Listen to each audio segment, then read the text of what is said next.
Battle of China.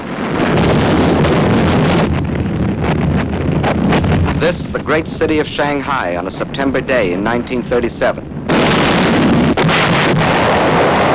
This, the fearful beginning of a new kind of war. This, the first mass bombing from the air of a helpless civilian population.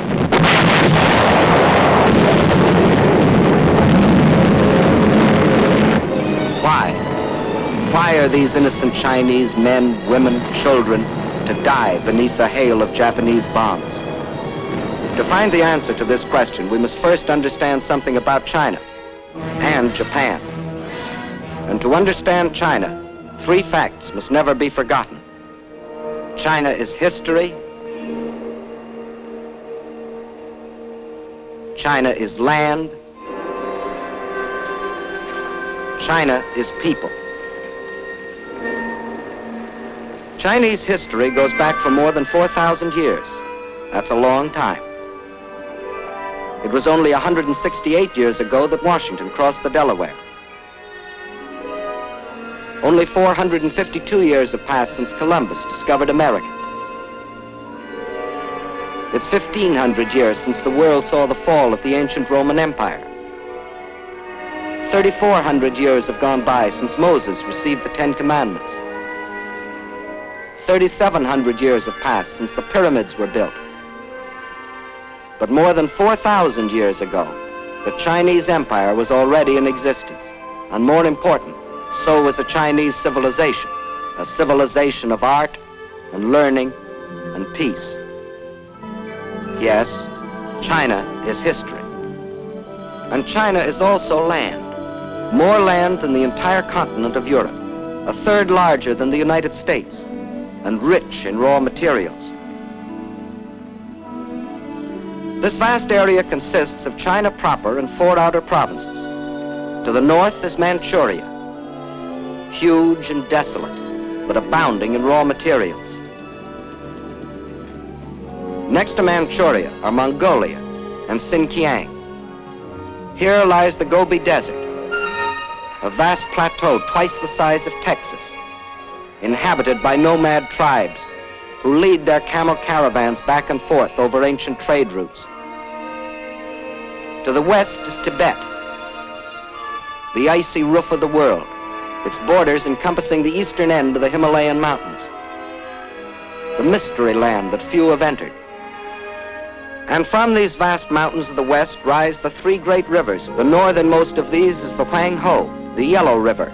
Far to the south flows the Sikiang, the Pearl River, which enters the sea past the great ports of Canton and Hong Kong.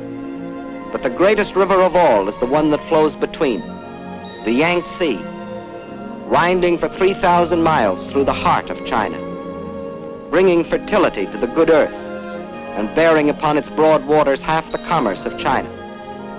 Yes, China is land, next to Russia, the largest country in the world.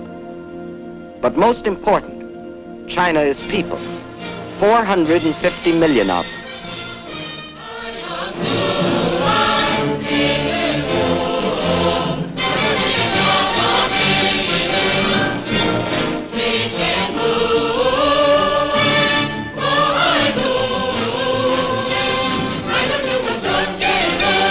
If the whole population of China were to walk past you, 4 abreast, there would never be an end to the procession, for new Chinese would be born and would grow up before the last man could pass by.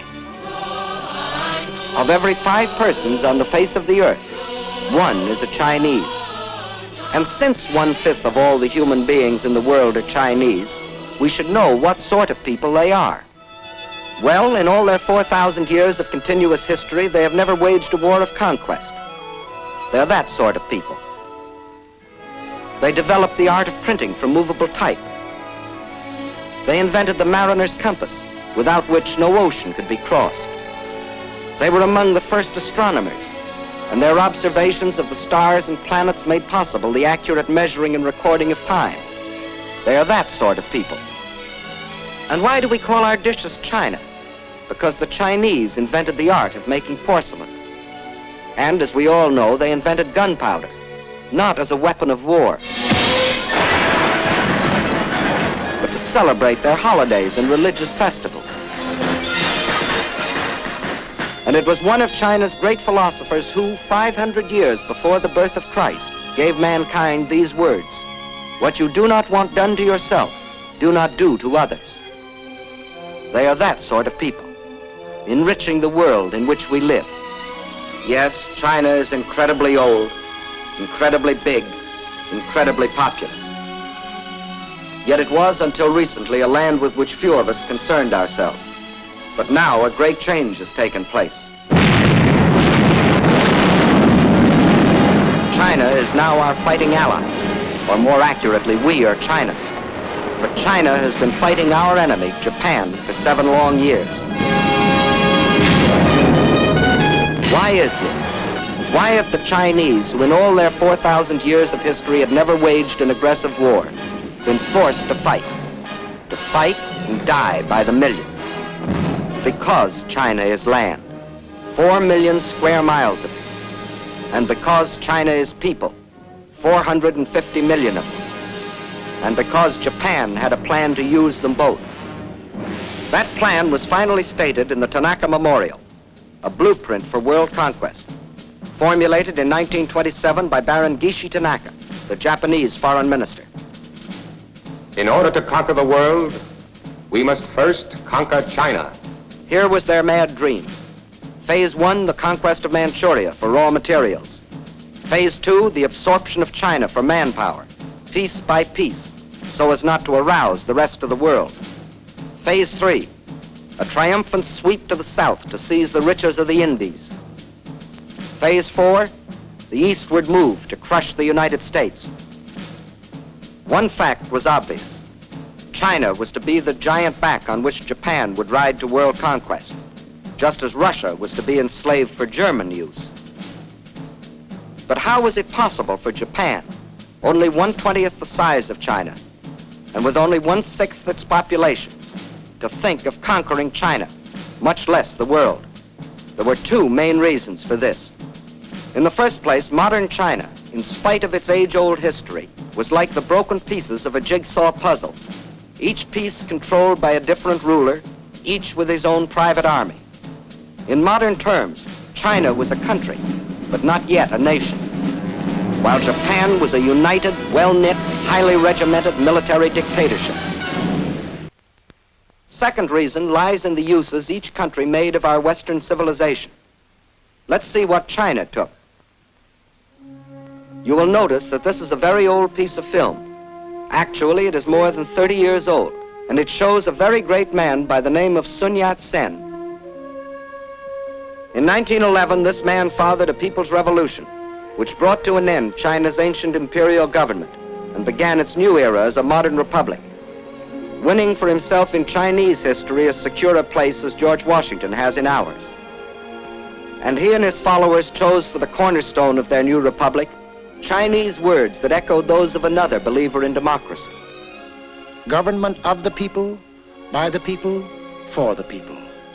And to make these principles become reality, they built more schools and colleges. They established scholarships so that their young men and women could go forth to the universities of America and Europe and bring back to their own country other Western ideas. And this new generation returned to China with new techniques of industry, architecture, science, medicine. They built more hospitals to free their people from the blight of disease. They introduced compulsory education. They laid down as essential 2 of the 4 freedoms for which we fight today: freedom of expression and freedom of religion. In 1925, Sun Yat-sen died, but his disciples, led by Chiang Kai-shek, carried on his monumental work. Their aim, the unification and modernization of China. Chinese industry was old-fashioned and inefficient. Transportation was slow and inadequate. But now railroads began to link the great seaports and river harbors with the inland cities. A network of highways began to stretch beyond the railroad lines into the deep interior. After leaving them untouched for centuries, China was beginning to use her vast store of raw materials.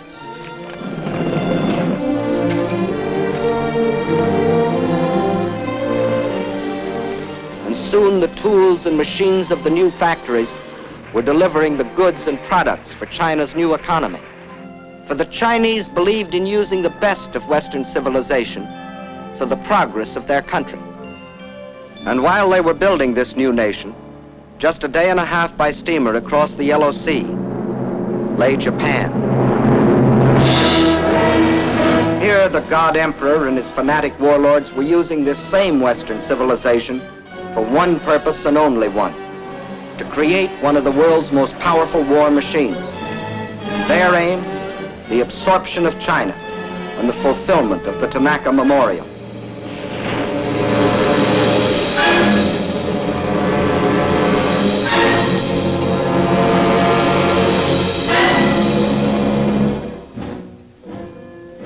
For years, Japan had deliberately copied military weapons and industrial techniques discovered in other countries.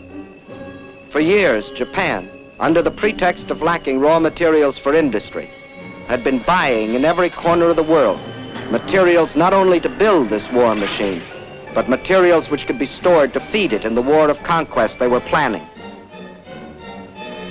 For years, while other nations were trying to outlaw war by reducing armaments, Japan was feverishly and secretly building a modern army, a modern navy, a modern air force to strike its infamous blow at the civilized world. And we all now know about the islands in the Pacific that Japan fortified in violation of all international treaties. These were the reasons why it was possible for Japan, only 1/20th the size of China, and only 1/6 the population of China, to think of conquering China as the first step to world conquest. And as you have seen, in 1931 they embarked on Phase 1, the occupation of Manchuria. The small bonfire that the Japanese lit in Manchuria was to grow and spread with uncontrollable fury until the entire world was aflame.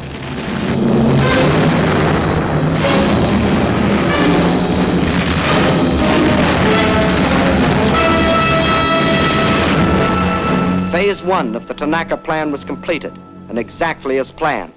The Japs had been confident that this first and sudden land grab could be accomplished without their becoming involved in a major war. And they were right. The unification of China was still too remote for the Chinese of the South to care what happened to their kinsmen in the North. Using the step-by-step technique, a few months later, the Japs took a crack at Shanghai.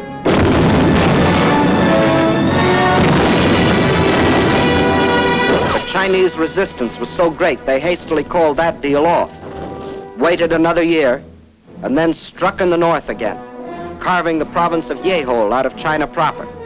This too they got away with. The world criticized, the Chinese protested, but still the Japs got what they wanted, another piece of China, and without a war on their hands. And to rule over Manchuria and Yehol, the Japs then set up a puppet government under their stooge, Henry Puyi, the Chinese quisling prince. But the leaders of New China remembered that in other centuries, other barbarians had invaded their country. The evidence still stood in the Great Wall, built by their ancestors more than 2,000 years earlier, and stretching for 1,400 miles across mountain and desert to protect themselves from the barbarians of the north. Of the Great Wall, it has been said that it is the only work of man which would be visible from the moon. But the Chinese knew that modern barbarians can't be stopped by a wall, however strong or high. They can't even be stopped by people, unless the people are united. And by 1937, the unification of China was making such progress the Japs got worried. The one weapon they could not permit China was unity. They would strike again before China could become a nation. This time it'd be a big bite. 5 more northern provinces out of the heart of China. At the United States Embassy in China as military attaché for a number of years was Colonel William Mayer. Let him tell you what happened. The first thing the Japs did was to prepare their usual fake alibi. This time it wasn't a damaged railway track, as it had been in Manchuria in 1931. A Jap soldier had disappeared. Obviously, he'd been kidnapped by the insolent Chinese. Once more, Japan's honor had been insulted. Once more, the insult must be avenged. So, on the night of July 7th, 1937, at the Marco Polo Bridge near Peking, the Jap war machine struck.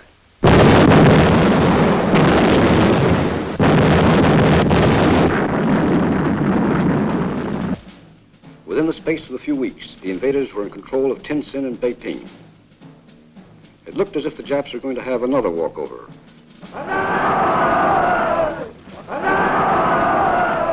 Now the Japs sat back to digest and organize this new conquest. The peace-loving Japanese didn't want a war if they could get their land grabs without one. But this time they were in for a rude surprise. This time, instead of protesting or negotiating, the Chinese struck back. And not in the north, but at Shanghai, where the Japs least expected it.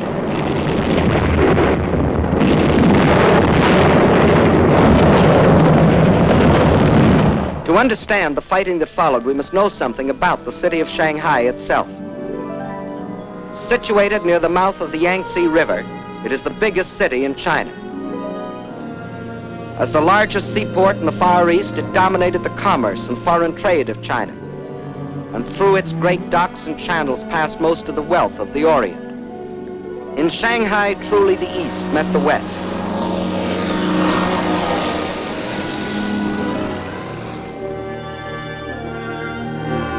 And within this city of 3.5 million Chinese was another city, the foreign settlement, made up of the French concession and the well-known international settlement. There, the various powers, including Great Britain, the United States, and Japan, had stationed detachments of troops, Japanese, British, French, and our own United States Marines, to assist the police of the Shanghai Municipal Council in the preservation of peace and order, and to protect the boundaries of the international settlement. These detachments were limited in size, but the Japs secretly, and in violation of all treaty agreements, had increased their garrison so that when fighting started on the border of their concession in August of 1937, they thought they were fully prepared for any eventuality.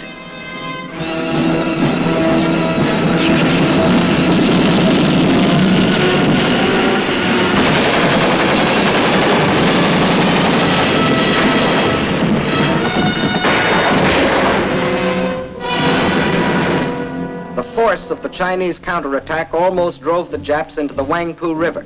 Backed up by the heavy guns of their warships, however, the Japs managed to hold out until reinforcements arrived. Jap landings were then made in the vicinity of the Wusong forts and in Luho and Lotien on the Yangtze River north of Shanghai. The Chinese drew back to positions 5 or 10 miles inland, where they could secure some protection from the heavy Jap naval gunfire.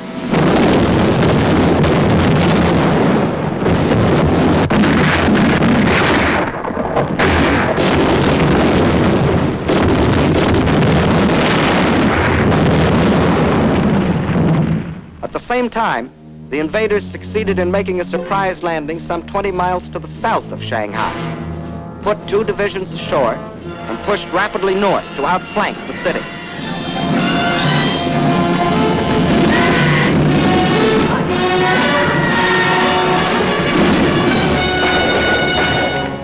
The Chinese position was thus made untenable, and a withdrawal was ordered to the west and to the south, toward Nanking and Hangzhou.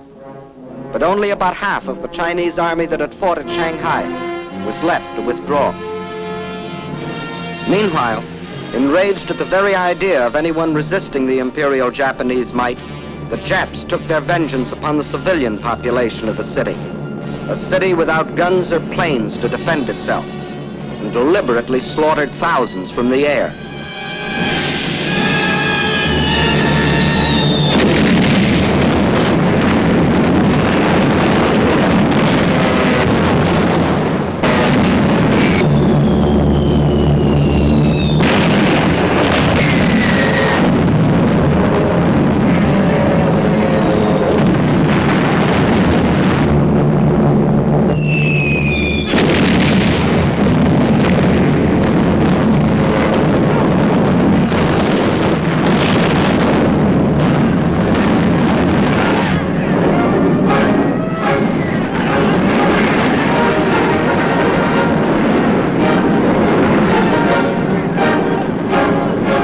some, there was refuge inside the international settlement, where Japan was afraid to bomb the property and people of the foreign powers.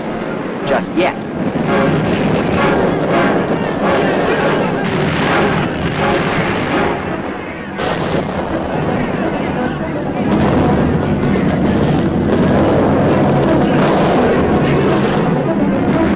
But there was not room for all. And for each who found safety inside, there were thousands huddled beyond the gates, standing helpless and undefended against the Jap attacks. There was no escape for these surging and panic-stricken people. They could only scurry through the narrow streets, pushing and packing themselves into the center of the city, to be trapped and buried alive in the collapse of bombed and burning buildings.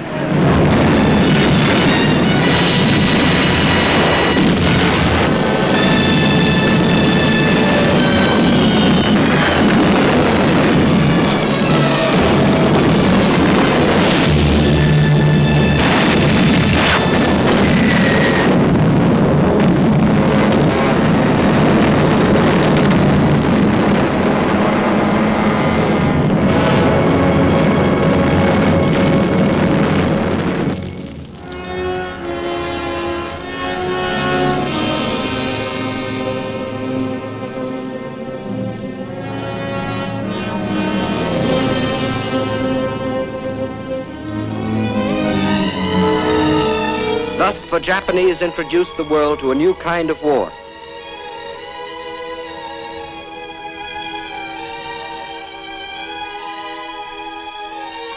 A war of deliberate terrorization, of deliberate mass murder, of deliberate frightfulness.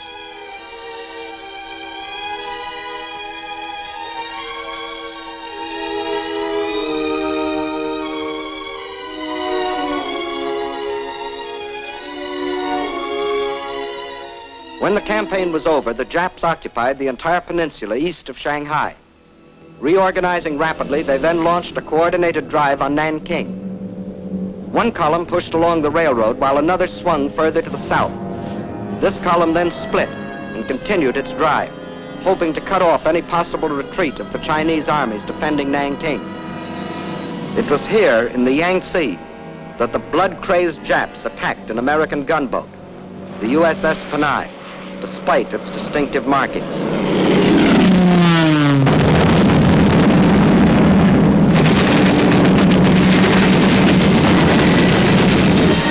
The ship was bombed and sunk with the loss of American lives. The first American warship to go to the bottom in this war. But officially, at least, this was a mistake, and the Japanese government apologized. Meantime, at Nanking, the Chinese armies valiantly defended their city, which was the capital of the Chinese Republic.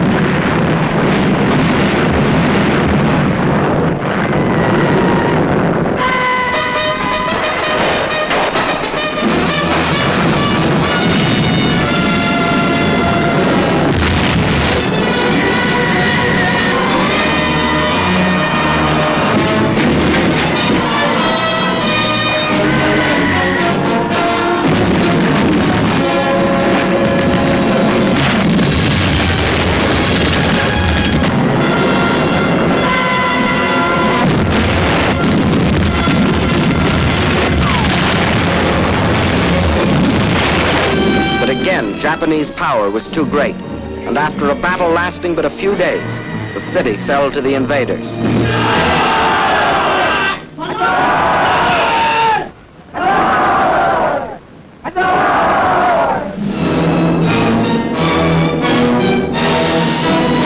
In their occupation of Nanking, the Japs again outdid themselves in barbarism. The helpless populace was trapped by the city walls and could not flee. The Japanese soldiers went berserk. They raped and tortured. They killed and butchered.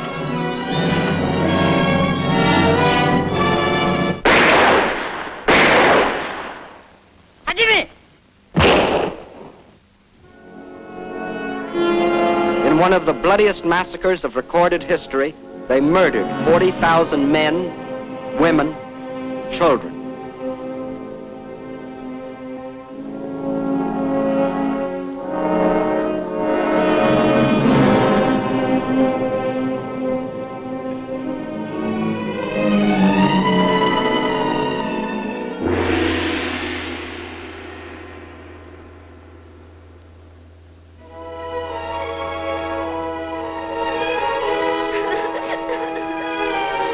Those who lived might better have died, for the horror of their twisted and torn bodies was worse than death.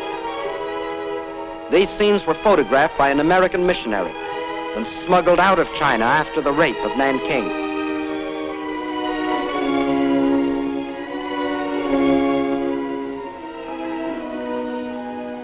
This nightmare of cruelty was all the more horrible because it was deliberately planned by the Japanese High Command to tear the heart out of the Chinese people once and forever.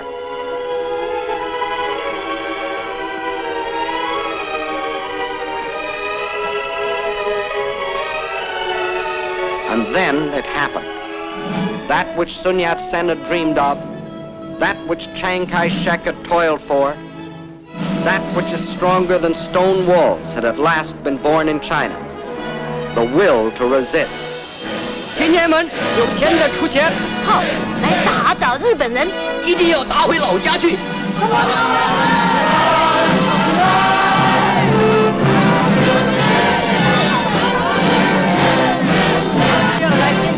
In their last bloody blow, the Japanese had accomplished what 4,000 years had failed to bring into being: a united China, an aroused China. 必须要团结一致，消灭日寇，然后我们才能够得到安全。神圣救国的责任，应该贡献我们所有的力量，为求生存和独立而抗战，为反抗帝国主义而抗战，坚决抵抗，我们一天不屈，让我们大家前进，反抗到底。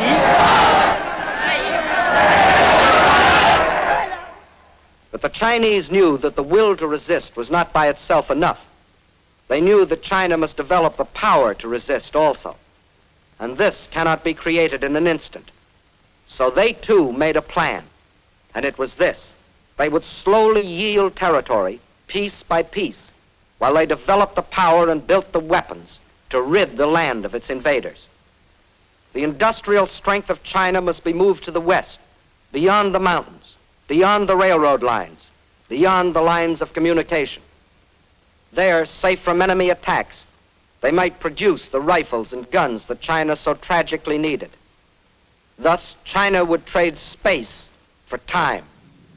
Space for time. Blow up the roads.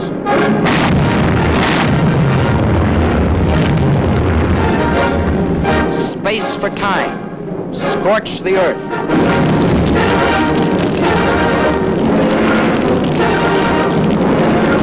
Space for time. Blow up the factory buildings. Leave nothing for the invaders. And then the people rose and moved, riding, walking, crawling.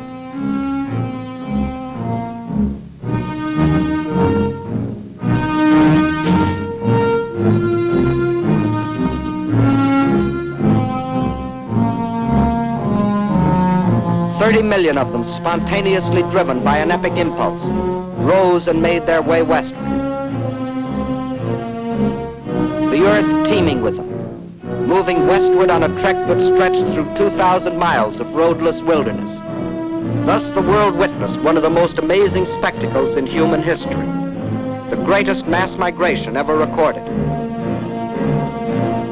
Whatever could be of use and could be moved, the Chinese took with them on a Homeric journey. Their libraries, their schools, their hospitals, all dismantled and carted away. The machinery from over 1,000 factories, weighing over 300 million pounds, was moved away in trucks and ox carts and on their backs, 2,000 miles away, 2,000 miles westward. Wherever they could, they gathered along the few remaining railroads, waiting, hoping for some chance to ride part of the way toward their westward goal. And when they had packed the last train with the last ounce of humanity and machinery, the tracks themselves were taken up, rail by rail, tie by tie, to be transported westward, to leave nothing for the enemy.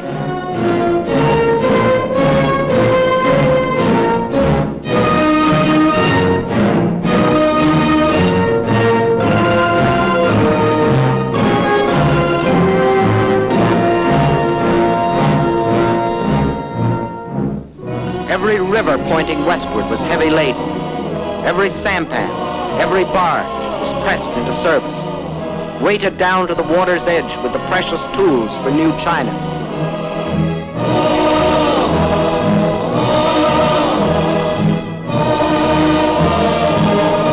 Nothing could stop them, not even the rivers that narrowed into mountain gorges. Westward with their loads of machinery, more precious than gold.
Measured by the mile, by feet, by inches.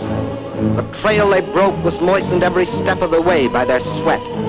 Where there were no trains, no boats, no ox carts, there were still willing hands and willing feet and straining backs. 30 million people moving westward. Westward from the invader. Westward from slavery and death. Westward to freedom.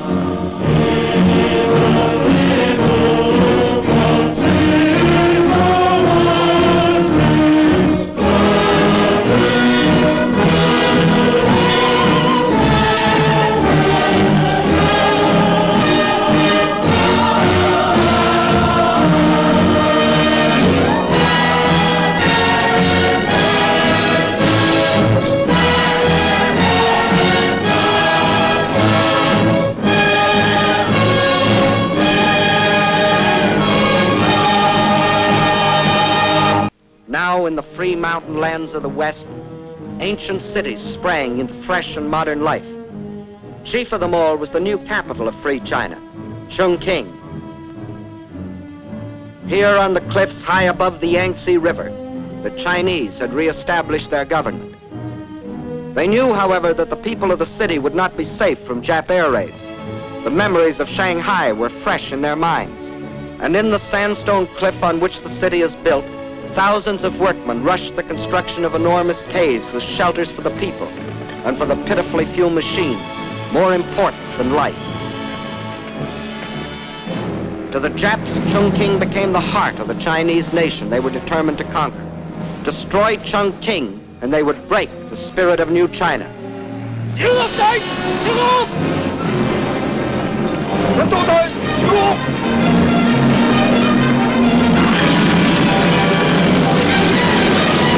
As they couldn't reach the city by land, they would send their bombers to blast it from the face of the earth.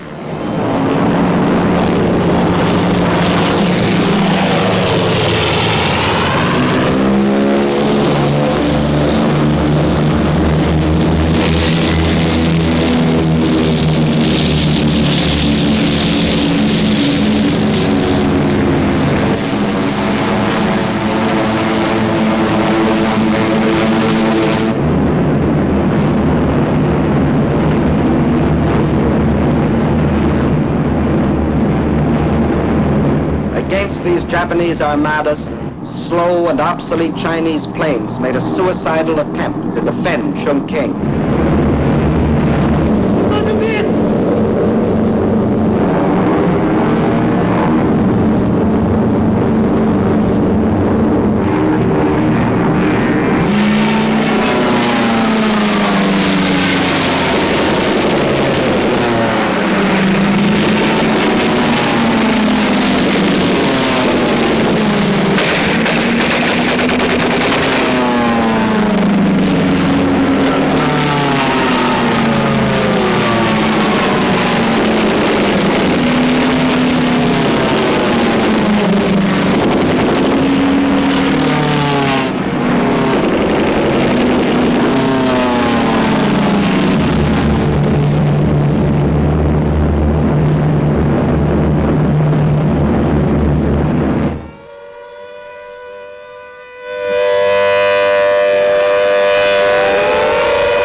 Neither Japanese planes nor Japanese bombs could destroy the life of the city. For not only the people, but the factories had gone underground, where the vital machines could operate by day and by night, safe from bombs and shrapnel.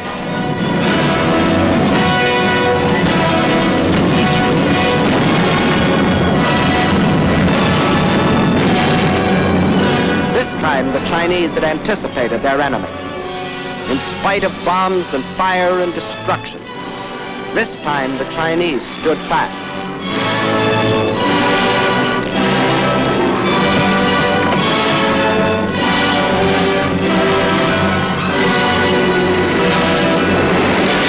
Flaming Chongqing became the symbol of their indestructible spirit.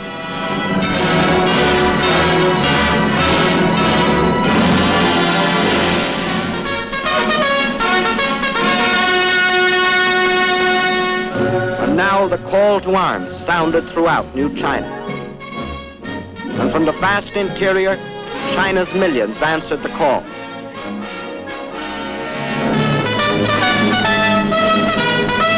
They came from the south and from the north, from the east and from the west, to form a people's army.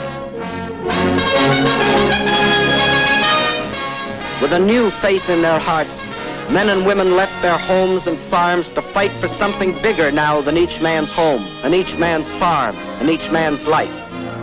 They were fighting for New China.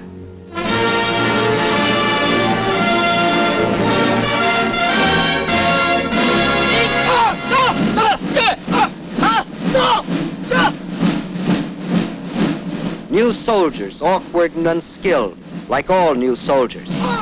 But they toughened and trained.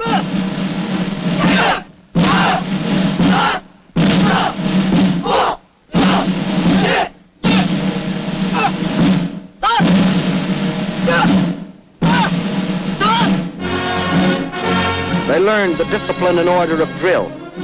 They knew they must strike and strike hard. They learned to kill. The youth of China also came forward, training to care for the sick and the wounded. Girls joined their husbands, brothers, and sweethearts in uniform.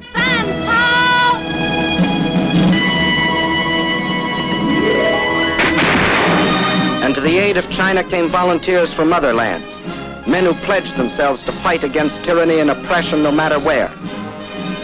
Americans like the legendary Colonel Chennault and his Flying Tigers, who, with their few American planes, were knocking down enemy planes at the fantastic ratio of 20 nips to one of their own. The Japs had hoped to ride to world conquest on the back of the giant Chinese workhorse.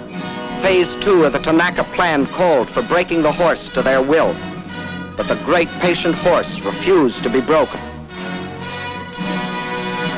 The enraged Japs saw their whole plan of conquest bogging down. So they set out to drain the giant's strength by cutting the arteries through which flowed China's lifeblood of supplies. They penetrated along the rivers. Railroads destroyed by the Chinese were rebuilt with slave labor as the Japanese moved inland to secure control of key rail lines and important communications. And China's supply lines from the outside world were cut off by Jap warships blockading the coast. The Japanese strategy was the isolation of China. Port after port was occupied. This meant China was being cut off from supplies she couldn't manufacture for herself, supplies she was getting from her Western friends. Without oil, gas, guns, and planes, China was doomed. With the whole of the Chinese coast in the hands of the Japs, there would only be two routes over which to bring the vitally necessary materials. From Indochina, a narrow-gauge railway ran inland from the sea to Kunming, connecting with a truck road that went to Chongqing. But its capacity was limited. And then there was the old trail of the camel caravans from Russia across the Gobi Desert, which could bring in even less. Not only did these routes provide too little for China's needs, but they were too near Jap territory to be safe. There was only one other possibility. In Burma was a railroad that ran from the port of Rangoon to Lashio. Separating it from the truck road at Kunming were hundreds of miles of high mountains and deep river gorges. If this stretch of tortuous mountain trails could be replaced by a modern highway, where now only pack trains could pick their plodding way, China would have a practical supply route to Burma and the sea. Several internationally known firms of engineers were called in to do the job. They said the work might be completed in 6 or 7 years, if China could supply them with the most modern machinery. But China didn't have the modern machinery, nor did she have the 6 or 7 years. So she began building the road with her bare hands.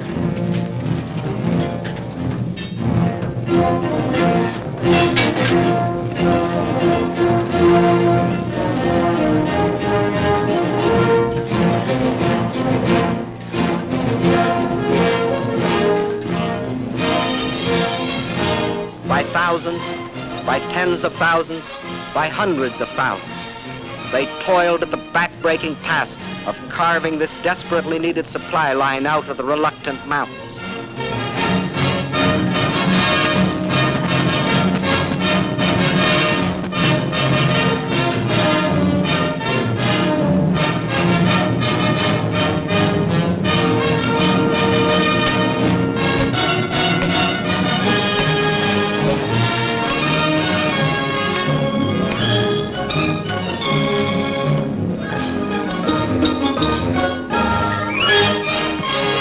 Out of their toil and their sweat, they created the Burma Road. Not in 6 or 7 years, but in less than 12 months. A monument to the new spirit, to the new China. As soon as it was completed, the road went into immediate service.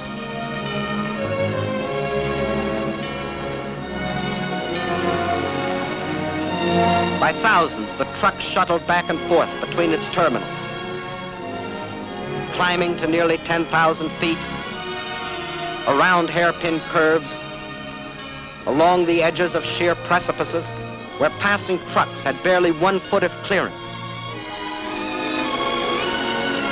And the blood plasma of new supplies flowed steadily over China's lifeline to the sea, protected by Colonel Chennault's incredible flying tigers. But Chinese sacrifice cannot be measured only in miracles of construction. It must be counted, too, in the tragedy of destruction. For while still the Burma Road was being built, the invading Jap armies had fanned out and straddled 2/3 of the railroad lines of the country. In the summer of 1938, they set out to capture the remaining 1/3, starting with the vital railroad junction at Chengchao. Chengchao is situated on the banks of the Yellow River, China's sorrow. Originally, the river flowed from Chengchao southeastward to the Yellow Sea. But nearly a century ago, a great flood abruptly changed its course, swinging it far to the north. For generation upon generation, as the spring floods rushed down to the sea, thousands of Chinese worked on the dikes to hold the river in its new course, protecting their homes and their crops.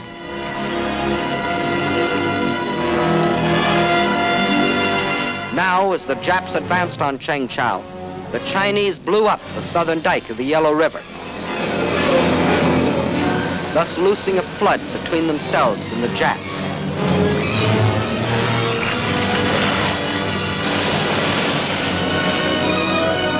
Once more, the river flowed in its old course, forming a barrier which to this day has prevented the Jap from entrenching himself in this area. Thus, once more, with no thought of the human sacrifice or the material cost, the Chinese traded space for time. And the Chinese had still other tricks to pull from their patched and faded sleeves. You will notice that this map of Jap conquests doesn't look like the military maps you have seen in the previous films. By all military standards, it should have looked like this, which is the way the Japs wanted it to look. But the Japanese were learning that the occupation of Chinese cities and control of Chinese rivers and railroads still was far from meaning the subjugation of China. For the Chinese had formed themselves into guerrilla bands, trained to harass the Jap forces. These guerrillas were mostly farmers who had stayed behind on the land when the Great Migration to the West took place. Peaceful farmers one day, deadly fighters the next. They made an unpredictable and uncontrollable enemy.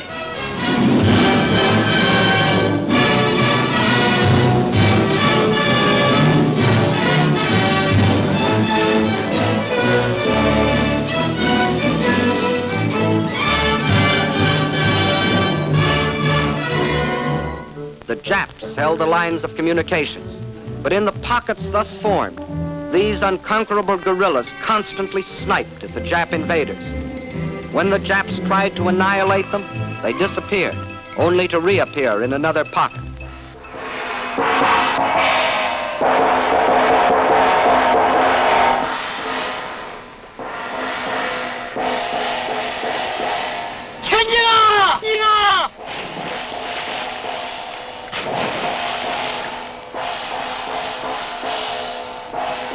Attacking with speed and surprise, they ambushed enemy patrols.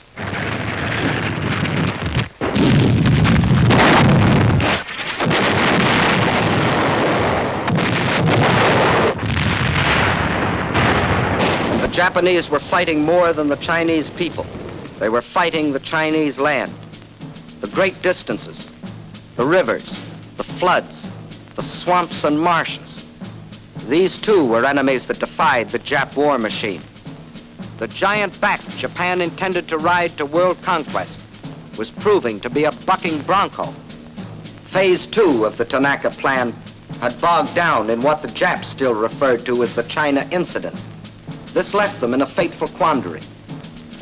Phase 2 of the Tanaka Plan was still incomplete, but Phase 3 and Phase 4 could no longer be delayed. In Russia, the overwhelming German offensive was taxing Russia's military capacity to the limit, removing any Japanese fear of Russian interference. Britain, after the sledgehammer blows of Dunkirk and the Battle of Britain, was left groggy and militarily almost exhausted. Her navy scattered across the seas, guarding her lifeline of supplies. But here in America, we were finally awakening to our danger and taking steps to protect ourselves. We had appropriated funds for the construction of a two-ocean navy, and our army was rapidly expanding. If the ultimate objectives of the Tanaka Plan were to be achieved, now was the moment to strike. Now, when Russia was otherwise occupied. Now, before Britain could recuperate. Now, before we could gather too much strength. So the Japs made a fateful decision. They would embark on Phase 3 and Phase 4, the conquest of the Indies and the United States, without waiting to complete Phase 2, the conquest of China. Thus, to paralyze American power in the Pacific. Without warning, as they have always struck, they struck again.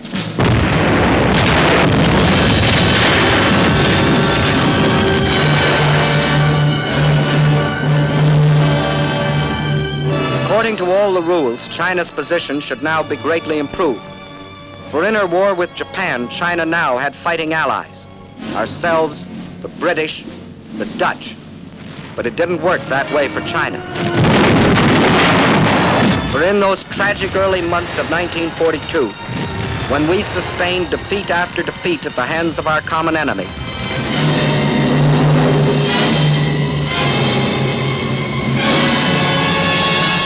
China endured the worst setback of all.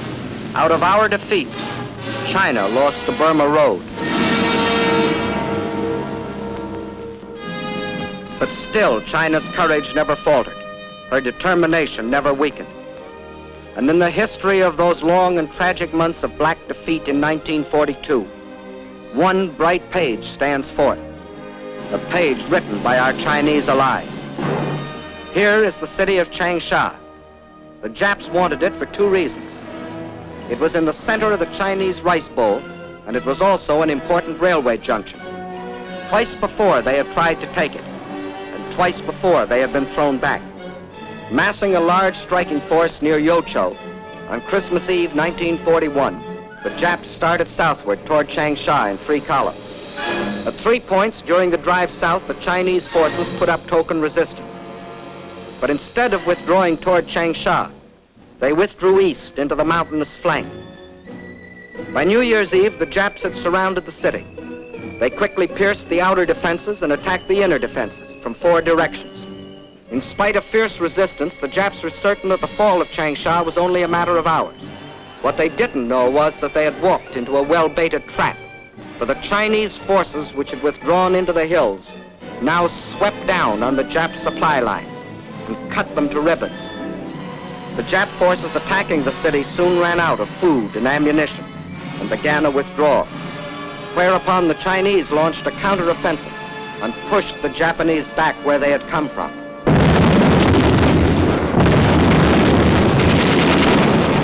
The Jap column was forced to run the gauntlet of continuous attack by the pursuing Chinese forces.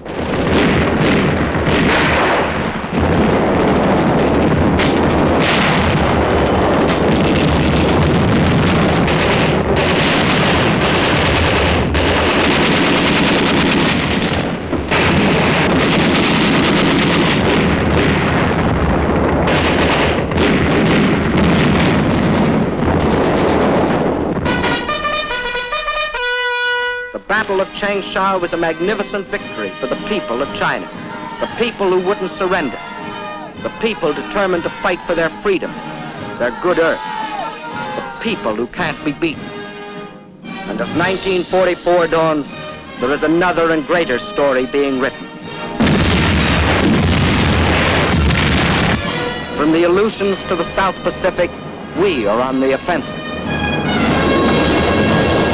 In the jungles of New Guinea, in the Gilbert and Marshall Islands,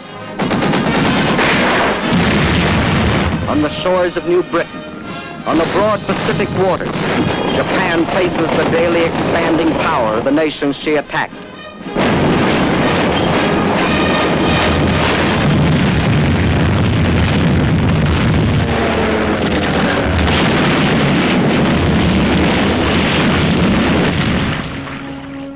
And in India, American, British, and Chinese forces are gathering strength under Lord Mountbatten for the liberation of China. For China's war is our war, and now her millions belong not only to United China, but also to the United Nations. Leader of our American forces is General Stilwell, who has the unique honor of being the Chief of Staff of all the Chinese expeditionary armies. Division after division of picked Chinese troops are being flown in our planes from China to India, where they are armed and equipped with the most modern American weapons, trained and hardened to spearhead the coming drive against Japan. Through enemy-held territory in northern Burma, the new Lido Road is being pushed. Over mountains, through jungle and swamp, from India to China, to connect with the old Burma Road. In the jungle on either side, American and Chinese patrols protect the road and strike at the Japs. Their supplies and ammunition brought in by plane and parachute.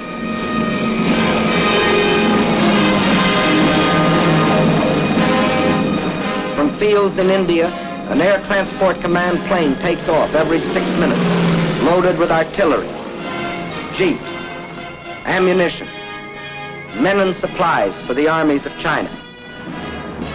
Over this Burma skyway, over this hump of mountains 16,000 feet high, more tonnage is being flown into China than was ever trucked in over the old Burma Road. And in the skies over China, Japan faces new opposition. Young Chinese, many of them trained on the fields of Arizona, New Mexico, California, fly and fight beside their American comrades. The fighters and bombers of the Chinese Air Force and those of General Chennault's 14th Air Force today fly far and wide over China, hitting enemy concentrations, smashing their sea lanes along the China coast.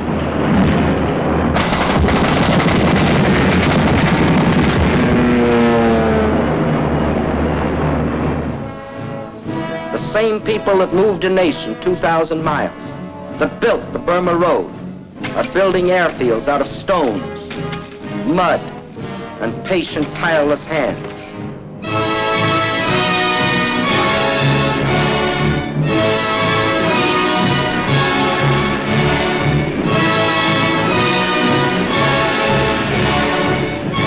Today, though still cut off by land and sea from the rest of the world, Chinese armies and Chinese guerrillas still stand firm against the Jap war machine.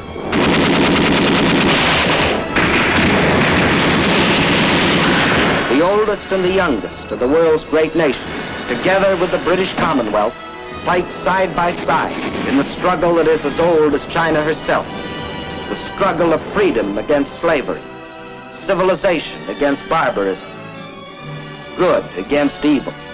Upon their victory depends the future of mankind. We in China, like you, want a better world. Not for ourselves alone, but for all mankind. And we must have it.